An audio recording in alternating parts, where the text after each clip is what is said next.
네, 오늘은 인생의 터닝 포인트 소명의 기도라는 제목으로 하나님 말씀을 선포하도록 하겠습니다. 모세가 하나님을 만난 장면이죠. 자, 이 야곱의 가족을 중심으로 한 이스라엘 백성들이 애굽에 정착한 지 약 400년 가량 된 어느 시점이었습니다. 애굽의 바로가 보기에 노예 상태로 있었던 이스라엘 백성들의 수요가 너무 많아져가지고 애굽 국가 전체에 위협으로 느껴지는 그런 지경이 된 거예요. 당시 이제 노예라고 하는 것은 재산이었잖아요.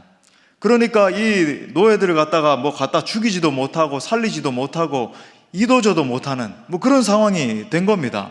그래서 이제 특단의 조치를 하나 내리는데 인구를 조절하는 것이죠. 여러분, 항상 무서운 사람들을 보면, 무서운 지도자들을 보면 인구 조절 정책 이런 거를 써가지고 아주 인간을 갖다가 무얼로 보는지, 이거 인류 역사상 보면 그런 끔찍한 지도자들이 있었죠.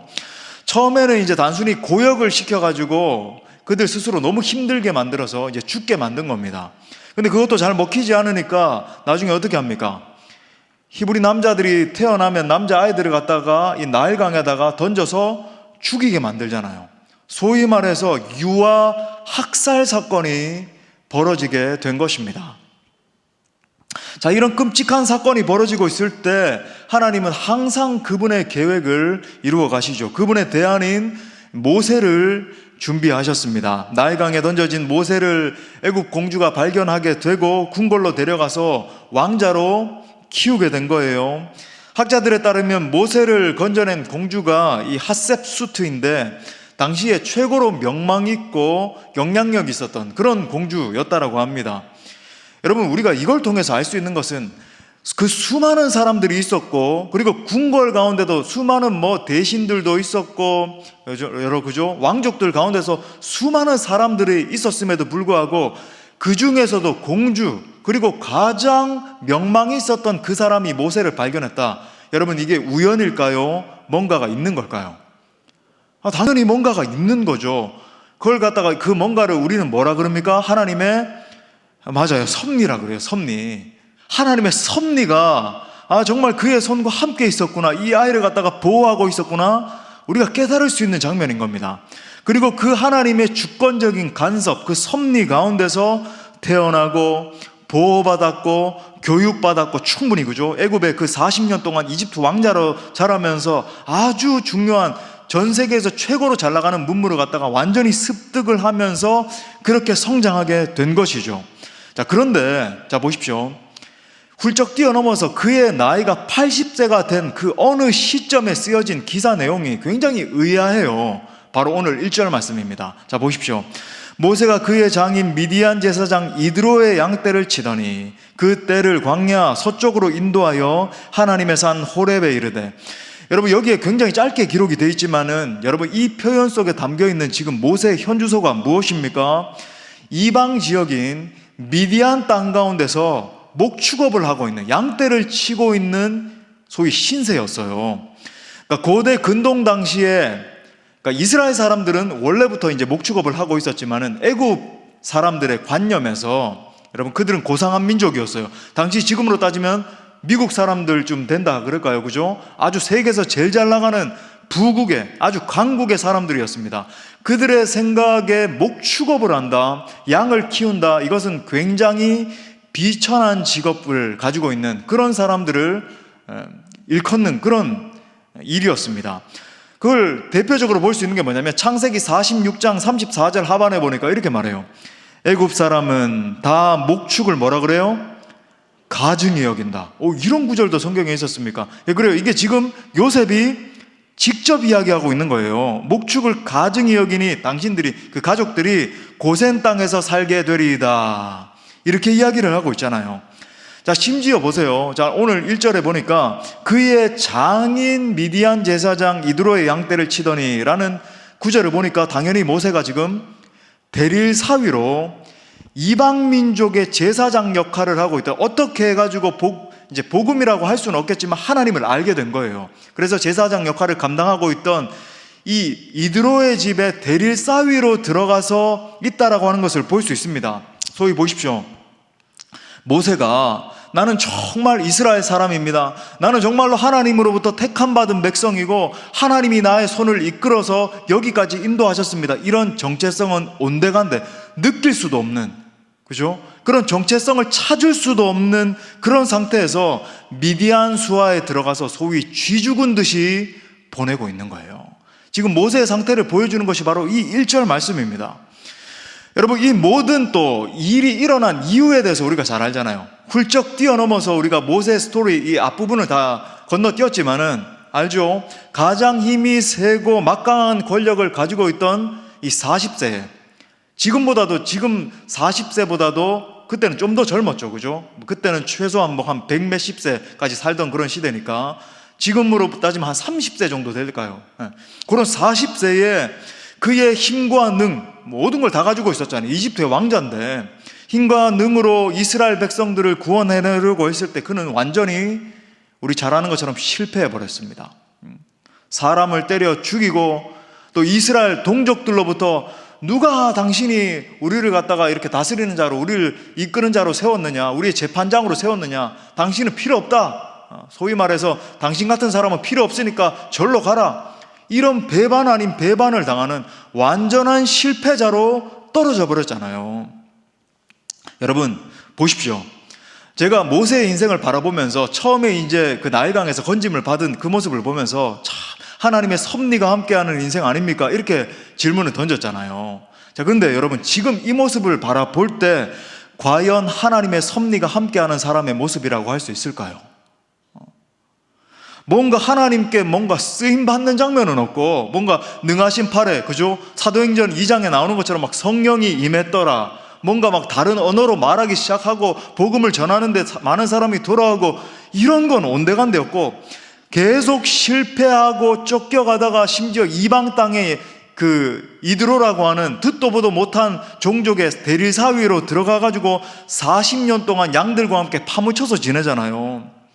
40년 동안. 그리고 하나님의 뭔가 한 번이라도 계시가 있었던가? 여러분, 계시도 없었고 하나님의 음성도 없었고 하나님께 쓰임받는 모습은 전혀 없었습니다. 여러분, 만약에 여러분에게 40년 동안 저와 같은 설교자가 있지 않고 여러분에게 지도자가 없이 그 어디로부터도 하나님의 계시를 들을 수 없는 상태가 계속된다라고 한다면 여러분 어떻게 느껴지시겠습니까? 뭐 성경은 있다 할지라도 조금 이거보다 이게 사실 더 심한 상태죠. 아무런 계시가 없는 광야에서, 그때 성경도 없었어요, 그죠? 모세가 직접 썼잖아요, 모세오경을. 그러니까 모세가 쓰기 전이니까 율법서도 존재하지 않던 바로 그 시대에, 여러분 어떤 계시도 존재하지 않는 그 시대에 여러분 그냥 광야에 어두컴이 서 있다. 저와 같은 어떤 설교자가 40년 동안 존재하지 않았더라라는 것보다 더 심한 상태가 지금 지속된 거예요. 여러분, 이것이 과연 하나님의 주권적인 역사가 함께하는 자의 모습이냔 말이죠. 자, 이런 정황을 우리가 깊이 묵상해 볼 때 우리가 알아차릴 수 있는 한 가지는 모세의 내면에 있던 타는 듯한 갈망입니다. 여러분, 그는 지난 40년간 그냥 있었던 게 아니라 정말 타는 듯한 목마름으로 기다리고 있었던 거예요.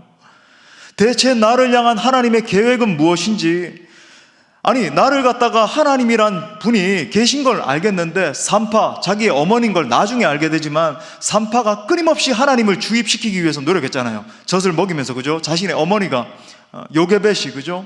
얼마나 젖을 먹이면서 하나님에 대해서 알려줬는데 그 하나님이 나의 삶을 간섭하시고 이끄신다라고 들었는데 과연 나를 이집트 왕자로 키우게 된, 그렇게 성장하게 된 이유는 과연 뭐지? 현재는 나를 이처럼 아무도 알아주지 않고 날마다 양떼들과 음매 그냥 뭐 하는 그냥 양떼들과 아니면 이방 제사장 사위가 돼가지고 아무도 알아주지 않는 이 상태의 광야에 던져 넣으신 이유가 무엇인가? 여러분, 타는 듯한 갈망함으로 이유를 끊임없이 물으면서 하나님 대체 이게 무엇입니까? 근데 대답은 아무 대답도 들려오지 않는 거예요. 어떤 계시도 존재하지 않는 겁니다. 이런 상태가 40년 동안 반복이 됐어요. 죽을 듯한 목마름이죠. 그의 영이 이렇게 탄식하고 있었던 겁니다. 하나님, 제가 여기 있습니다. 제발 저를 좀 봐주십시오. 제 인생이 여기 있는데 제발 나를 이 광야에서 건져주셔서 뭔가 하나님 나를 향한 인생을 향한 목적을 이루어 달라고 막 외치는 그런 상태에 놓여 있었던 거예요. 그리고 마침내 출애굽기 3장에 당도하게 됩니다. 여러분, 이 출애굽기 3장의 말씀이 우리 가운데 굉장히 특별하거든요. 여러분, 사실 여러분 성경 전체에서 출애굽기 3장이 이렇게 딱 존재하지 않는다, 없어져 버리면 어떤 결과가 벌어질까요? 모세 오경이 쓰여질 수 있었을까요? 이스라엘 백성들이 여러분 출애굽할 수 있었을까요? 선지서들이 존재할 수 있었을까요? 성문서들이 존재할 수 있었을까요? 복음서가 있을 수 있었을까요? 여러분, 출애굽기 3장이 없어지면, 여러분 모세가 부름받는 장면, 이 장면이 없어지면 성경 전체가 없어집니다. 엄청난 장이죠, 그죠? 여러분 그렇게, 여러분 다 주무십니까? 다 듣고 계시는 거예요? 아멘입니까? 예. 다 듣고 계시는 것 같아요. 여러분 그만큼 여러분 이 출애굽기 3장이 그렇게 중요한 거예요. 자, 모세가 드디어 하나님과 만나서 단순히 만나는 게 아니죠. 이 민족 구원의 소명을 받는 장면입니다. 자, 2절부터 3절에 보니까 여호와의 사자가 떨기나무 가운데로부터 나오는 불꽃 안에서 그에게 나타나시니라. 그가 보니 떨기나무에 불이 붙었으나 그 떨기나무가 사라지지 아니하는지라. 우리 다 같이 읽어요. 3절 시작. 이에 모세가 이르되 내가 돌이켜 가서 어찌하여 타지 아니하는고 하니 그때에, 자, 40년 광야 생활 끝에 바로 그때 하나님이 나타나셨습니다. 다른 형태로 나타나실 수도 있었잖아요. 나중에 구약 성경에 보면 그죠, 하나님이 여러 가지 형태로 막 나타나시지 않습니까? 근데 특별히 이 장면에 보니까 떨기나무에 붙은 불 가운데 나타나셨다. 우리 너무 잘 아는 것처럼 소멸되지 않는 불. 너무나 신기한 거예요. 분명히 금세 떨기나무에 불이 만약에 붙었다라고 한다면 그게 완전히 바싹 말라 있으니까, 광야 상태니까 완전히 사그라들어야 정상인데 끊임없이 타지 않는 불이 막 타오르고 있는 거예요. 이때 모세가 여러분 어떻게 반응했습니까? 이렇게 반응해요. 내가 돌이켜 가서 보겠다라고 이야기를 합니다. 여러분 보십시오. 그냥 그 장면을 보고 저런 장면이 있었네 이렇게 반응하는 게 아니라 내가 저 장면을 갖다가 다시 가서 돌이켜 봐야 되겠다. 여러분 이것이 의미하는 것은 성경에서 4명 가운데 하나님을 깊이 갈구하는, 은혜를 갈구하는 자의 반응이에요. 여러분 이 성경적으로 굉장히 중요한 통찰인데 보십시오. 갈망이 있으면 유심히 보게 되는 것입니다. 갈망이 있으면 유심히 보게 되는 거예요. 여러분 우리가 언제 하나님의 메시지가 들려옵니까? 내 내면에 타는 듯한 목마름이 있을 때, 그죠? 견딜 수 없을 것 같은 내면의 복잡함, 답답함, 괴로움이 있을 때 하나님의 메시지가 유심히 들리잖아요. 지금도 하나님의 메시지가 선포됨에도 불구하고 어떤 사람들은 그냥 목사님이 또 이렇게 열심히 준비하신 말씀 이렇게 또 좋은 말씀 듣고 가는구나, 그냥 이렇게 듣는 지체가 있을 수 있고, 어떤 지체들은 정말 속에서 눈물을 흘리면서 하나님, 제가 하나님의 말씀에 목마릅니다, 하나님의 메시지를 듣기를 원합니다, 이런 지체가 있을 거라는 거죠. 사랑하는 여러분, 우리가 하나님과 대면하기 위해서 가장 중요한 태도가 바로 하나님을 향한 갈망입니다. 하나님 얼굴 보길 갈망하는 거죠. 하나님의 임재 가운데 들어가기를 갈망하는 거예요. 하나님의 음성이 임할 때에 그 하나님의 음성을 듣고, 과연 이것이 하나님의 음성인가? 과연 이것이 내게 주시는 하나님의 메시지인가? 나는 지금 이렇게 타는 듯한 목마름의 상태 가운데 있는데 내 이 목마름의 상태를 해결할 수 있는 유일한 길은 하나님의 메시지밖에 없는구나 여기면서 그 말씀을 향해서 막 달려가기 시작하는 거예요. 여러분 갈망할 때 만날 수 있습니다. 갈망할 때 들을 수 있어요. 갈망할 때 문제 해결함 받을 수 있는 겁니다. 여러분 이처럼 갈망하는 자의 전형을 보여주는 것이 마가복음 5장에 나오지 않습니까? 찬송으로도 많이 나오는데 손 내밀어 주를 만져라 주 지나신다 너의 애타는 외침을 주님 들으시리, 이 찬양하는 것처럼 이 12해 동안 이 혈루증을 앓던 이 여인이 막 많은 괴로움을 견디고 있었습니다. 12년 동안이나 혈루가 마르지 않는 거예요. 그 여인이 예수님이 지나가신다라고 하는 이야기를 듣고 이런 생각이 들었어요. 저 지나가시는 예수님의 옷자락에 손만 대도, 예수님이 내 이름을 불러주지 않아도 괜찮아. 예수님이 나에게 와서 뭔가를 만져주시거나 뭔가 쓰다듬어 주시거나 아니면 네 질병이 고쳐졌다라고 이야기해 주시지 않아도 괜찮아. 예수님의 옷자락에 내가 손만 대도 내 이 혈루가 마를 수 있겠구나 생각한 겁니다.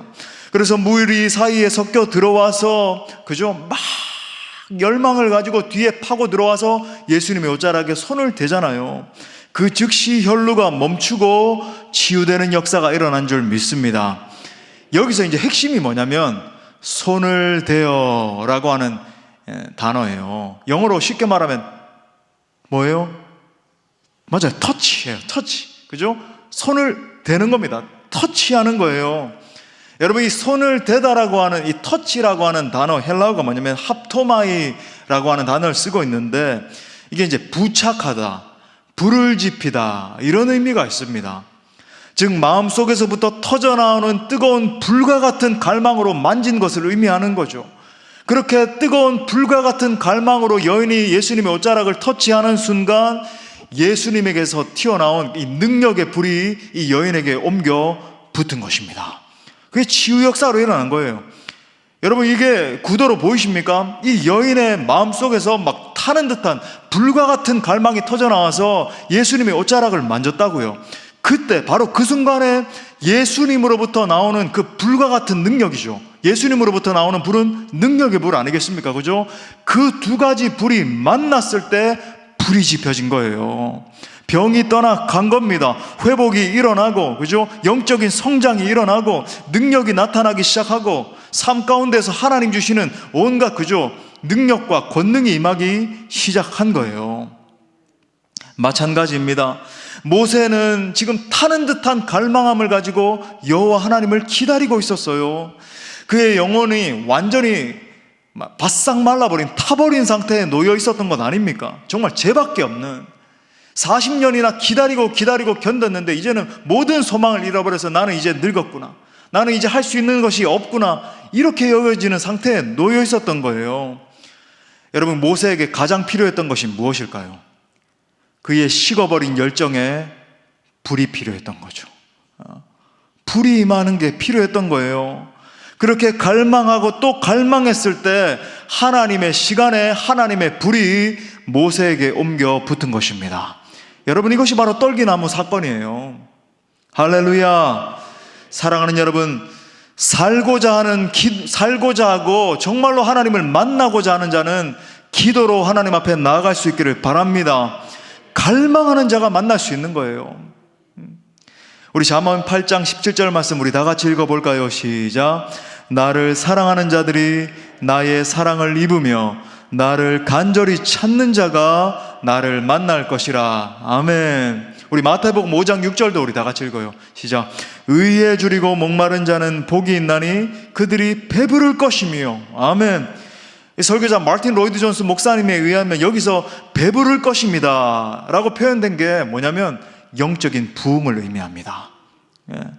즉 의에 줄이고 목마른 자, 갈망함으로 하나님을 찾고 찾는 자에게 영적인 부흥이 임하게 된다는 말이에요. 저는 여러분들이 하나님을 갈망함으로 말미암아 겉도는 신앙생활이 아니라 진짜 하나님을 대면할 수 있기를 축복합니다. 그래서 모세와 같이 정말로 거대한 소명을 받고 그 거대한 소명대로 쓰임받을 수 있기를 축원합니다. 자, 그렇다면 오늘 이 출애굽기 3장의 역사가 내 삶 가운데도 일어나기를 소원해야 되는데, 그 역사가 일어나기 위해서는 우리가 어떤 기도를 드려야 되는가? 모세처럼, 그죠? 오늘 소명을 받는 기도, 하나님과 인격적인 대면이 일어나는 기도를 하기 위해서 우리가 어떻게 나아가야 되는가? 세 가지만 짧게 요약하겠습니다. 자, 첫 번째는 하나님과의 친밀함이 핵심입니다. 우리 한번 따라서 선포합시다. 하나님과의 친밀함이 핵심이다. 우리가 가장 먼저 이 출애굽기 3장에서 주목해야 되는 내용은 하나님과 모세와의 관계예요. 자, 4절에서 이렇게 말합니다. 여호와께서 그가 보려고 돌이켜 오는 것을 보신지라. 하나님이 떨기나무 가운데서 그를 불러 이르시되 모세야 모세야 하시매 그가 이르되 내가 여기 있나이다. 아멘. 지금 하나님이 모세를 몇 번 부르셨죠? 맞아요. 2번 부르셨습니다. 여러분 이게 중요해요. 여기 모세야 모세야에 여러분 한번 줄을 치십시오. 너무나 중요한 부르심이에요. 여러분 성경에서 2번 부른다라고 하는 것은 친밀함을 의미하는 거예요. 아주 특별하게 여기는 관계를 의미하는 겁니다. 하나님이 어린 사무엘, 정말 하나님의 임재 가운데 머물고 있었던 그 사무엘을 부르실 때도 몇 번 불렀습니까? 사무엘아 사무엘아. 예, 2번 불렀어요. 다시 말해 여러분, 하나님이 2번 부르신다라고 하는 것은 그 존재를 향해서 너 참 특별한 존재야, 나는 너를 정말로 특별히 여긴단다, 그런 의미입니다. 이건 진짜 무슨 여담이에요. 제가 우리 북에 계신 김정땡, 그죠? 그분처럼 뭔가 신화를 쓰기 위해서 말씀드리는 게 아니고 실제 일입니다. 제가 이제 어머니 뱃속에 이제 잉태가 됐을 때 어머니가 이제 태몽을 꿨죠. 여러분도 다 태몽을 꾸고, 그죠? 이렇게 아이들을 이렇게 낳으셨잖아요. 근데 저희 어머니가 태몽을 꿨는데 참 이렇게 신기한 태몽을 꿨습니다. 어떤 태몽을 꿨을까요? 당연히 모르시죠, 여러분은. 하나님의 음성을 들었어요, 꿈에서. 명확하게 2번에 걸쳐서 뭐라고 부르셨냐면 요게벳, 요게벳 이렇게 불렀어요. 근데 여러분 저희 어머니가 처녀 때, 아직까지 성경을 잘 모를 때 요게벳이란 이름이 유명한 이름은 아니잖아요. 그러니까 잘 몰랐어요. 요게벳, 요게벳 불렀는데 아는 이름이 아니었습니다. 그러니까 이게 명확하게 성령께서 자신을 이제 부르셨다라고 하는 것을 느낀 거예요. 그래서 나중에 교회에 가서 목사님에게 제가 요게벳, 요게벳 2번 부르는 걸 들었습니다. 요게벳이 과연 누굽니까? 그러니까 여러분, 요게벳이 누구의 어머니입니까? 예, 이거 여담입니다. 그래서 저는 제 모니터에도 저는 모세의 사명 이렇게 늘 붙여놨어요. 제 사명을 늘 인식하면서 그렇게 사역을 하고 있습니다. 정말 하나님이 우리 어머니를 그렇게 부르셨고, 저에게 그 사명이 이제 임한 거죠. 아무튼 이렇게 무슨 신화 이런 건 아니니까, 근데 실제입니다. 근데 이렇게 하나님이 부르실 때 모세가 뭐라고 대답했나요? 내가 여기 있나이다. 여기에 또 줄을 쳐야 돼요. 지금 오늘 밤에 약간 이상한 것 같아서 뭔가 여러분이 몽롱한 것 같고, 그래서 줄도 치고 아무튼 그죠? 상호작용을 하면서 말씀을 드려야 돼요. 내가 여기 있나이다. 사랑하는 여러분, 하나님이 우리를 부르실 때 그 음성을 분별하는 능력이 너무나 중요합니다. 너무나 중요해요. 세계적인 신학자 존 스타트 목사님, 제가 이거 몇 번이나 말씀드렸는데, 듣는 귀를 개발하는 것이 제자도의 핵심이다. 여러분, 하나님의 음성을 들어야지만 하나님을 더 깊이 알 수 있고 그 하나님과 친밀한 교제를 나눌 수 있는 거예요. 여러분, 성경에 보면 하나님께 쓰임받은 많은 사람들이 나오는데 그 사람들의 공통적인 특징이 있다고 한다면, 그 사람들의 성격도 다르고 가진 능력도 다르고 배경도 다르고 다 달랐는데 그들이 가지고 있었던 공통적인 특징이 하나 있다고 한다면 무엇일까요? 바로 그들은 하나님의 음성 듣기를 갈망하는 사람들이었다고 하는 거예요. 아까도 말씀드렸지만 사무엘상 3장에 보면은 제사장 엘리는 이 영성이 완전히 메말라 있었기 때문에 하나님의 음성을 듣지 못했잖아요. 심지어 하나님의 음성이 들려왔을 때에 그걸 구분도 못해가지고, 그죠? 사무엘 보고 구분해가지고 이게 정말 하나님의 음성이니까 너는 하나님의 음성대로 준행해라 가르쳐 주지도 못하고 멍한 상태에서, 그러니까 여러분 뭡니까? 백성을 이끌고 있는 이 제사장이 하나님의 음성을 듣고 백성들이 이끌어야 되는데 백성들이 어떻게 될까요? 엉망진창이 되는 거죠. 당연히 지도자 문제인 겁니다. 지도자가 하나님의 음성을 분별하지 못하니까 백성들이 유린되고 아파하고 사사기의 역사가 계속 이어지게 된 거죠. 하지만 여러분, 어렸지만 하나님의 사람 사무엘은 어땠습니까? 하나님의 음성을 들었잖아요. 사무엘아 사무엘아 불렀을 때 사무엘이 내가 여기 있나이다. 오늘 모세의 반응과 똑같죠? 한번 따라 합시다. 내가 여기 있나이다. 예, 하나님 부르실 때 이렇게 반응할 수 있어야 된다라고 하는 거예요. 하나님의 음성이 들렸을 때 즉각적으로 반응하고 분별해서, 그죠? 하나님 앞에 나아가는 겁니다. 결국 하나님의 음성을 들었던 사무엘이 하나님의 손에 붙들림 바 되어서 정말 암흑기 같은 그 사사기 시대를 뚫고, 그죠? 어떻게 됩니까? 그 시대를 향한 하나님의 메시지를 선포할 뿐만 아니라 다윗을 세우잖아요. 다윗을 세우는 위대한 선지자로 쓰임 받는 것입니다. 여러분, 소명의 기초는 하나님과의 친밀함을 회복하는 것입니다. 하나님과의 깊은 친밀함 속에서 그분의 음성을 듣는 것이 중요하다. 지금 이 마지막 시대에도 마찬가지입니다. 하나님은 어떤 사람을 사용하시는가? 하나님 음성 듣기를 갈망하는 사람을 사모하는 거예요.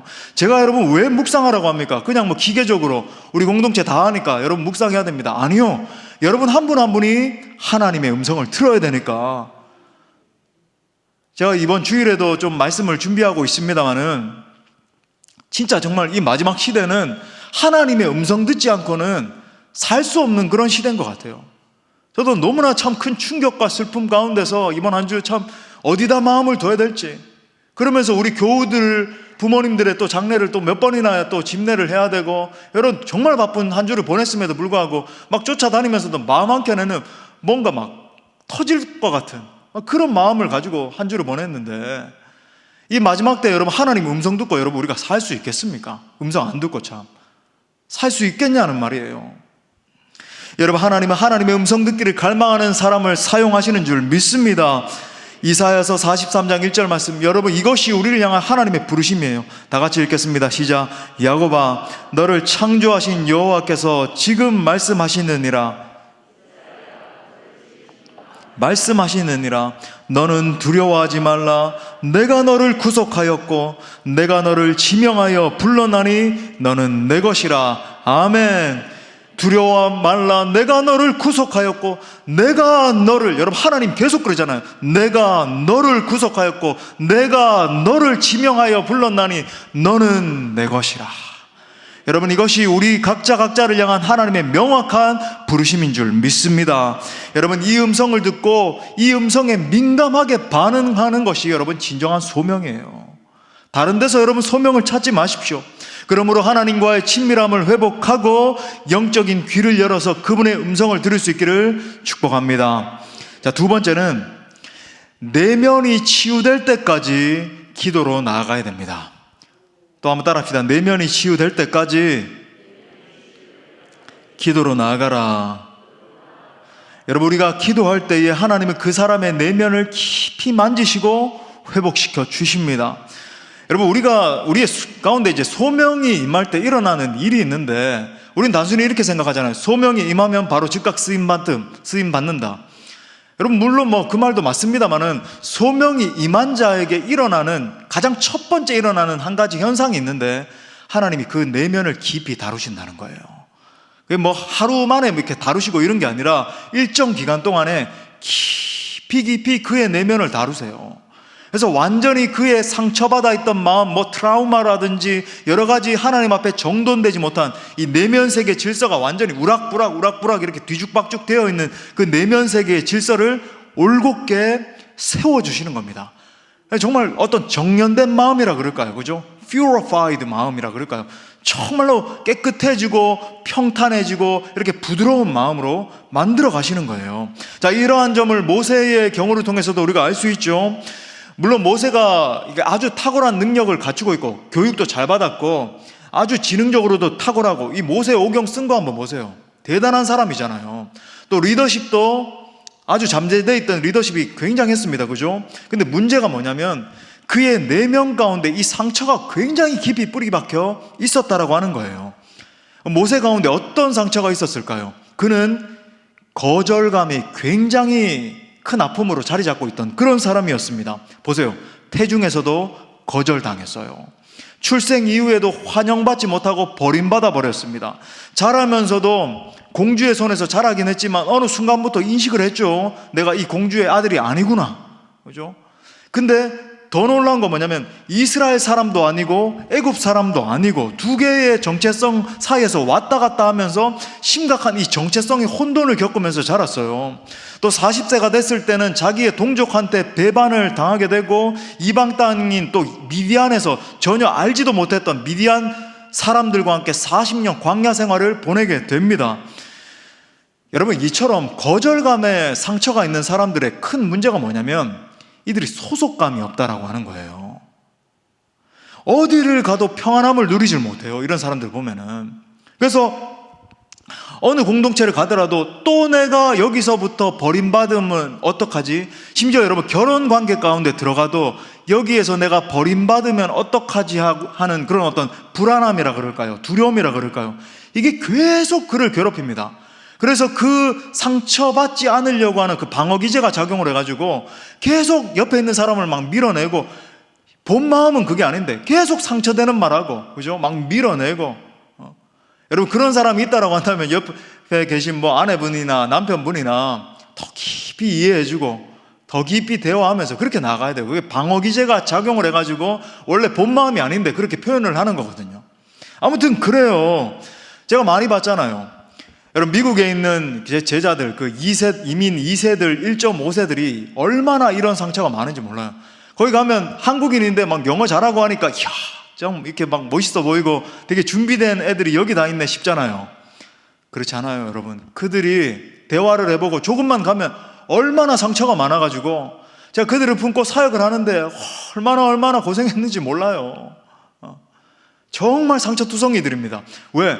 한인들 사이에도 끼지도 못하고 1세들 사이에도 또 이 막 어릴 때부터 이렇게 미국 문화에서 자라서 언어는 조금은 극복했는데 또 미국인들, 그 현지인들이 쓰는 영어랑 또 틀려요. 2세들이 비슷하게 하는 것 같죠? 또 틀립니다. 백인들 문화권 가운데 들어가지를 못해요. 그래가지고 이 사이에서 갈팡질팡 하면서 얼마나 자존감들이 낮은지, 사역을 같이 하면 이래서 중간에 삐지고 저래서 삐지고 계속 이게 상처가 막 올라와서 그렇거든요. 완전히 그들을 전폭적으로 껴안지 않는 한 여러분, 이민교회 사역이 진짜 쉽지 않습니다, 여러분. 아무튼 이처럼 여러분, 지독한 이 거절감, 버림받음 가운데 자랐기 때문에 모세의 내면이 완전히 다 붕괴되어 있는 그런 상태였죠. 그런데 하나님이 모세를 만나 주실 때 정말 기가 막힌 말씀을 하세요. 오늘 6절 말씀이 바로 그 말씀이에요. 모세의 마음을 치유하는 말씀입니다. 우리 잠 깨기 위해서 다 같이 또 읽겠습니다. 시작. 또 이르시되 나는 내 조상의 하나님이니 아브라함의 하나님, 이삭의 하나님, 야곱의 하나님이라. 모세가 하나님 배웁기를 두려워하여 얼굴을 가리매. 여러분, 이 표현을 보세요. 나는 내 조상의 하나님이니 아브라함의 하나님, 이삭의 하나님, 야곱의 하나님이니라. 여러분, 지금 이 말씀은요, 하나님께서 모세의 내면을 갖다가 중심을 강타하신 말씀이에요. 이 말씀을 풀어서 설명하면 제가 이렇게 푼 겁니다. 한번 들어보세요. 내게 참 특별한 모세야. 2번이나 불렀잖아요, 그죠? 참 특별한 모세야. 너는 소속이 분명한 내 종이야. 너의 조상이 누구인지 아니? 바로 아브라함, 이삭, 야곱이 내 조상들이야.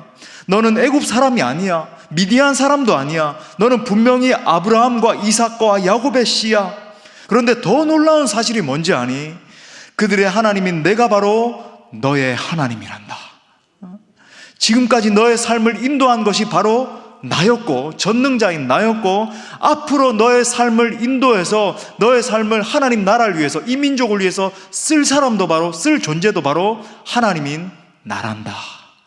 지금 이렇게 말씀하고 계시는 거예요. 소속감이 없어서 자존감이 바닥을 치고 있던 이 실패자 모세의 내면에 하나님께서 깊이 만지시면서 치유해 주신 것입니다. 사랑하는 여러분, 하나님은 우리를 치유하는 하나님이신 줄 믿습니다. 여러분, 우리의 마음을 만지시는데 우리의 내면에 완전 근본까지 강타하세요.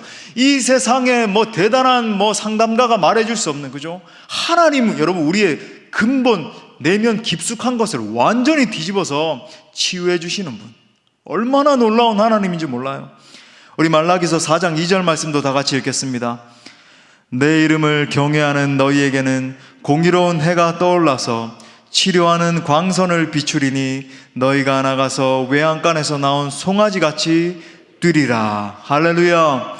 여러분, 오늘 밤에도 우리가 간절히 기도할 때 우리의 정체성을 회복시켜 주실 뿐만 아니라 우리의 마음을 깊이 만져 주실 것입니다. 좀 빨리. 세 번째로, 결국 하나님의 섭리를 위해서 사용해 주십니다. 또 한번 선포합시다. 하나님의 섭리를 위해 사용해 주신다. 자, 결국 이 소명의 기도를 통해서 하나님의 역사와 섭리에 동참시켜 주세요. 9절과 10절에 보니까 이제 가라. 이스라엘 자손의 부르짖음이 내게 달하고 애굽 사람이 그들을 괴롭히는 학대도 내가 보았으니 이제 내가 너를 바로에게 보내어 너에게 내 백성 이스라엘 자손을 애굽에서 인도하여 내게 하리라. 여기 말씀에 보니까 이제라고 하는 표현이 지금 2번이나 사용됐어요. 이게 무슨 의미인가? 바로 하나님의 때가 이르렀다는 겁니다. 이제 나의 때가 이르렀고 내가 너를 사용해서 내가 가지고 있는 그 본래적인 목적을 이룰 거야. 말씀하시는 거예요. 그러면서 모세에게 하나님 당신이 가지고 계시는 거죠. 이 민족을 향한, 이스라엘 백성들을 향한 모든 계획들을 섬세하게 다 말씀하시잖아요. 모세를 그 하나님의 기적과 같은 역사에 동참시켜 주시겠다라고 하는 말씀입니다. 여러분, 이것이 우리 인생들이 받을 수 있는 은혜 중에 최고의 은혜입니다. 하나님께 붙들림 받아서 쓰임 받는 거예요. 하나님의 계획에 동참하는 겁니다. 이 말씀 들으면 어떤 지체들은 이렇게 생각하는 지체가 있을 수 모르겠습니다. 아닙니다. 저는 하나님의 계획에 동참하고 싶지도 않고 적당하게 이렇게 예수님 믿고 오늘 밤에도 적당하게 위로만 조금 받고 돌아가서 그냥 나만 잘 먹고 잘 살고 싶습니다. 여러분, 이런 태도는, 그죠? 제가 누누이 말씀드리지만 정말 하나님의 자녀로서 예수 그리스도를 따르는 제자로서의 바른 태도가 아니에요. 여러분, 하나님의 사람에게 가장 큰 은혜는 하나님의 계획에 동참해서 쓰임받는 은혜인 줄 믿습니다. 저는 정말로 여러분과 여러분의 자녀들이, 그죠? 여기에 모인 모든 주의 권속들이 하나님께 쓰임받는 축복을 누릴 수 있기를 바랍니다. 여러분, 그 하나님의 목적과 계획이 뭐예요? 이사야서 43장 7절, 아까 그죠? 우리를 부르신 그 하나님, 너는 내 것이라 부르신 하나님이 7절에서 이렇게 말해요. 내 이름으로 불려지는 모든 자, 곧 내가 내 영광을 위하여 창조한 자를 오게 하라. 그를 내가 지었고 그를 내가 만들었느니라. 다시 말해 여러분, 열방 가운데서 죽어가고 있는 그 수많은 영혼들을 살려내는 거예요. 결론은 버킹엄. 여러분, 많이 들어오는 말씀이지만 여러분, 하나님의 영광을 위해서 창조된 그 존귀한 자, 여러분이 어떤 직업군에 있든지, 여러분이 무슨 일을 하든지, 그죠? 열방에서 죽어가고 있는 그 영혼들을 건져내는 사명을 위해서 부름받은 줄 믿습니다. 이 비전을 위해서 쓰임받는 모두가 될 수 있기를 축복합니다. 말씀의 결론을 맺겠습니다. 여러분은 정말 하나님과 대면하셨습니까? 여러분 인생을 향한 하나님의 소명, 하나님의 목적을 발견하셨습니까? 혹시 신앙생활을 한다고 하면서도 그저 내 복받기에 급급하고 내 문제 해결안 받기에 급한 삶을 살고 있지 않습니까? 이러한 영적 상태에서 벗어날 수 있기를 바랍니다.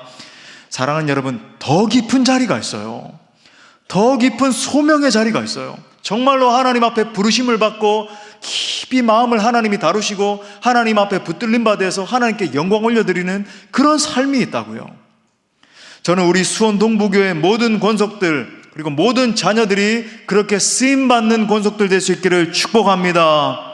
아무쪼록 진정 하나님과 이렇게 깊이 대면하시고 모세처럼 대면하시고 소명을 발견하시고 그렇게 소명의 길을 걸어갈 수 있는 사랑하는 모든 주의 권속들 될 수 있기를 다시 한번 간절히 축원합니다.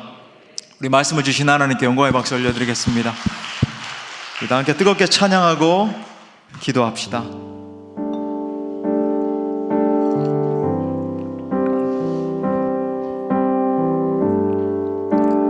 주께 가까이 나를 이끌소서. 우리 고백합시다.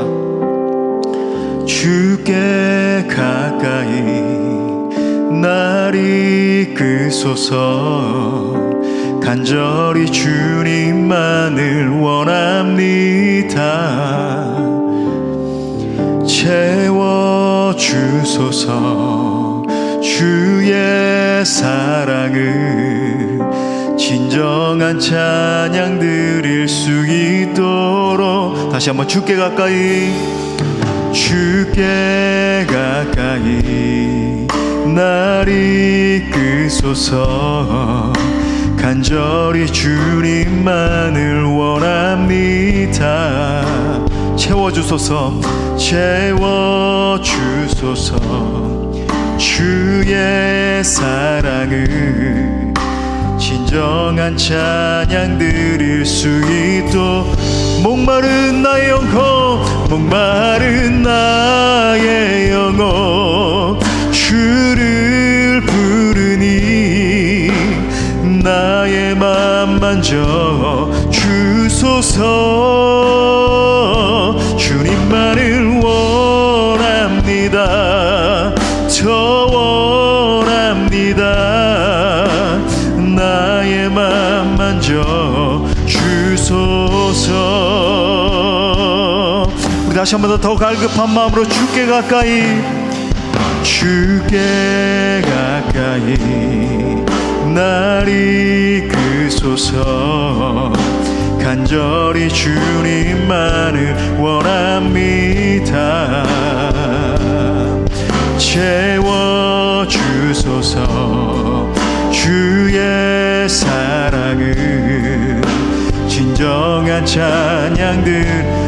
갈급한 마음으로 주님 앞에 목마른 나의 영혼, 주를 부르니 나의 맘 만져 주소서.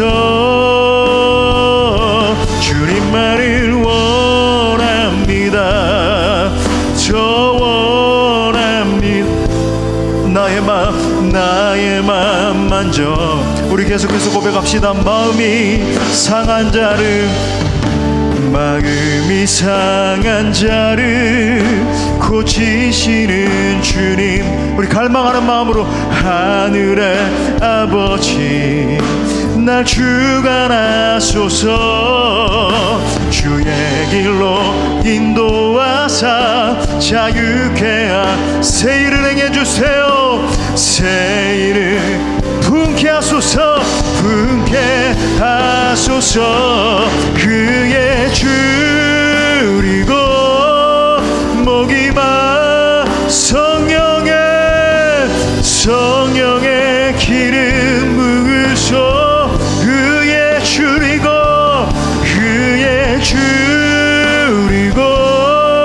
목이 마르니 내 잔을 채워 주소. 성령으로 채우사 주보게 하소서. 주의 임재 속에 은혜 알게 하소서. 주 뜻대로 살아가리. 세상 끝나 나를 빚어주세요. 나를 새 날 열어주소서. 새 날려 두 손 높이 들고 주님 앞에, 그의 줄이고 목이 마 성령의 길을 부으소. 그의 줄이고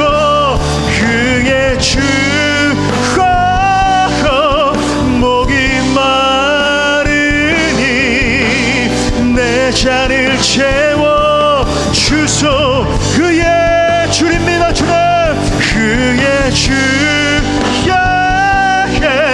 목이 마 성령의 길을 부으소. 불로 임하소서. 그의 주 감에 목이 마르니 내 잔을. 우리 다시 한 번만 더 고백합시다. 그의 줄이고 그의 주 감에 목이 마르니 성령의 불로 함에 너희의 줄이고 그의 주 목이 마르니 내 잔을 채워 주소서. 사랑하는 여러분, 이 시간에 우리 말씀 붙들고 함께 기도할 때에 혹시 이 시간 오랜 시간 신앙생활을 하고 있으면서도 하나님을 만나지 못한 채로, 한 번도 예수 그리스도를 경험해보지 못한 채로 신앙생활하고 있는 지체에 계시지 않습니까? 여러분, 그 자리에 있으면 안 되는 거예요. 한 번도 주님 때문에 내가 한 번 울어본 적도 없고, 내가 한 번도 예수 그리스도의 십자가를 만나본 적도 없고, 내가 한 번도 말씀 가운데 내 존재를 깨뜨려 본 적도 없다라고 한다면, 여러분 그 자리에 계시면 안 되는 거예요. 언제까지 내 안위만을 위해서, 내 문제 해결함만을 위해서, 오늘 이 밤에도 하나님 내 자녀 이거 하나 문제 해결해 주세요, 여러분 그것만을 위해서 주님 앞에 서시겠습니까? 여러분 이 시간 하나님과 대면하기를 원합니다. 이 시간 함께 기도할 때, 하나님 제가 오늘 모세와 같이 타는 듯한 목마름이 있는데 주님을 만나기를 원합니다. 아멘. 예수님을 만나기를 원합니다. 성령의 임재를 맛보기를 원합니다. 아멘. 주님 저에게도 임하여 주옵소서. 하나님을 갈망합니다. 우리 다 함께 갈망하는 마음으로 주님 찾습니다.